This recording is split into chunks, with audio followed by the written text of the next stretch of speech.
Think of Yorkshire and you'll think of picturesque valleys lit by beautiful rays of sunshine. You'll picture quaint cottages and barns in pastures and meadows, beautiful blooms and babbling brooks. The reality is it's usually raining, cold, overcast and pretty miserable. But we've got roads that will make you look better than a Snapchat filter. We've been driving around, singing songs way too loud because we wanna. Picking up our love friends, fill up the car till it bends because we wanna.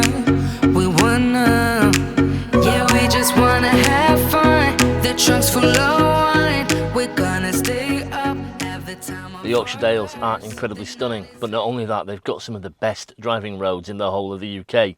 We've just driven across the Buttertub Pass, which is just at the end of Swaledale, and although it's a particularly short section of road, honestly, the views are phenomenal, the corners are amazing, and it represents for me the absolute pinnacle of driving roads here in the Yorkshire Dales. Of course, there's more to Yorkshire than just the Buttertubs, and even getting here will give you the opportunity to drive some fantastic roads and some amazing scenery.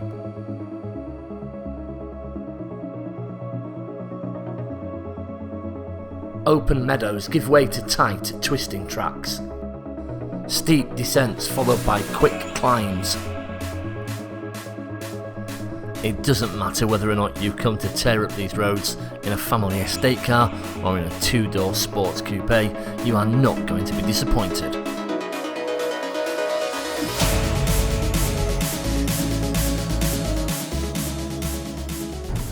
It's not just the quality of these roads, it's also the heritage of them.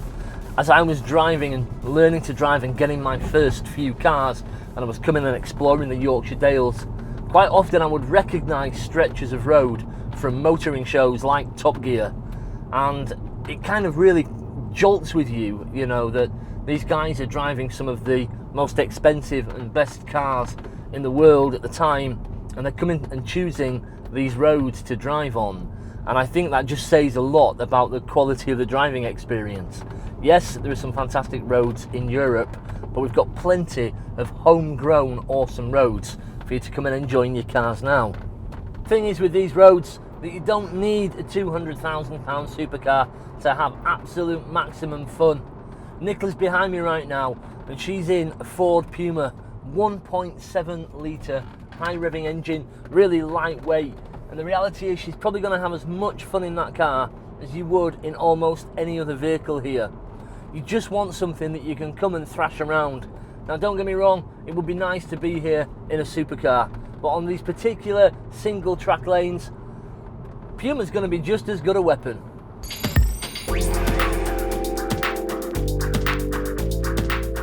Well, I stopped. The question is why? Well, I'm going to have to jump into the Puma. That little selection of corners there, I just have to really do that in the Puma and have a little bit of fun. Really love those two little corners.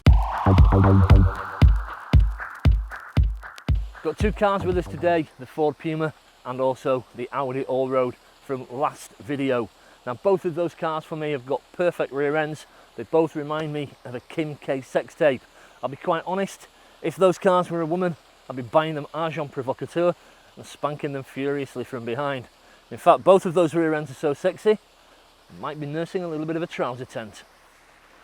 Oh yes. Well, now that I've calmed myself down, I'd better talk to you about the Buttertubs. As the road starts to sweep around, you get these fantastic views down into the valley below. It's a sheer drop, and I'll tell you what, there's nothing more to protect you from going over the edge but a small, thin piece of washing line. If you go over, it's game over. But I'll tell you what, it tightens a sphincter. A little bit too much for my enjoyment sometimes.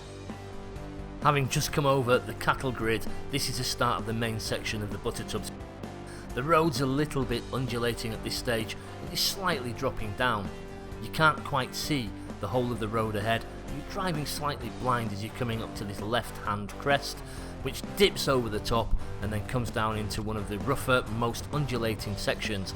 At this point, this little bit here, as the car's coming over, is lumpier than Jordan's chest. Weight transfer becomes an issue and the car will get popped up in the air slightly. The road comes around, sweeps to the right over another little crest to the left, and on the right hand side you have the Buttertubs, hence the namesake of this spot. There's an S-bend here where the road comes around to the right and then back in on the left, and it's the start of the incline section, which is the last little bit of this particular section of the Buttertubs. It gets progressively steeper as you start to come up the bank here. The start of this wall on the right hand side just is an indication that you're about to get to the steepest section before you come up and out over the top. At the top you will see that the landscape in front of you opens up quite a bit and you get this big panoramic vista as you progressively move forward and start to come down before you head off down into the valley. At this stage it's absolutely stunning. The road is truly, truly epic.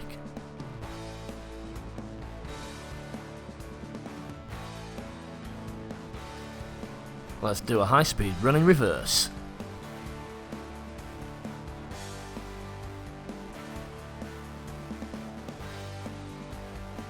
You can see Nicola sat in the car. Tried asking her a few moments ago how deep these things are. She's got absolutely no idea whatsoever. But I'll tell you what, if you ask a Yorkshireman, they'll tell you that one or two of these are bottomless.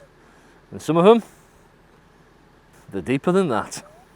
If you've headed to the Buttertubs from further south, then there's another road that I want to mention to you.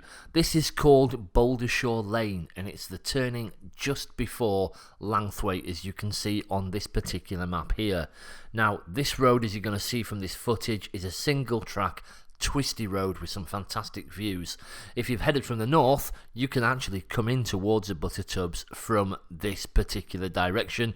And whether you're heading north or south, this road really should be on your must-do list. It is single track, so it's definitely less Tokyo Drift and more Yorkshire Sheep Dip, but definitely worth a look. We've been driving around, singing songs way too loud because we wanna. Picking up all our friends, fill up the car till it bends because we wanna. Yeah, we just wanna have fun. The trunk's full of wine. We're gonna stay up, have the time of our lives. The night is young, don't need anybody. Yorkshire will always hold a place in my heart, and the Buttertubs in particular even more so. And the reason being is that when I first passed my test, a lot of my early cars were driven on this very stretch of tarmac. That includes a B-registered Cavalier SRI 130, Nova SR, Mark 1 and Mark 2 Fiestas, and even a Fiat X19. Who in their right mind buys a Fiat X19? Well, I'll tell you something, I did. Now, being here today with this Ford Puma has really kind of taken me back 25 years. It's made me feel like a teenager again, and trust me, at my age, I'll take some doing. Thank you for watching this episode of UK's Greatest Driving Roads from All Talk. Don't forget to subscribe and make sure to click the bell icon to get an update on every new video. Audi should have gone full fat at the time with this particular model and fitted the RS4 engine with its mighty twin KO force. Thing would have been akin to a Paris-Dakar rally entrant straight out of the dealership. God knows what the fuel bill would have been. It'd have been thirstier than a Geordie lass in the big market. Oh my god, I'm so excited. It's took 10 years for me to bring up the weather. You always try to teach me something, I'm going to teach you. Warm air visors, cool condensers, forms the cloud, then it rains. Genius.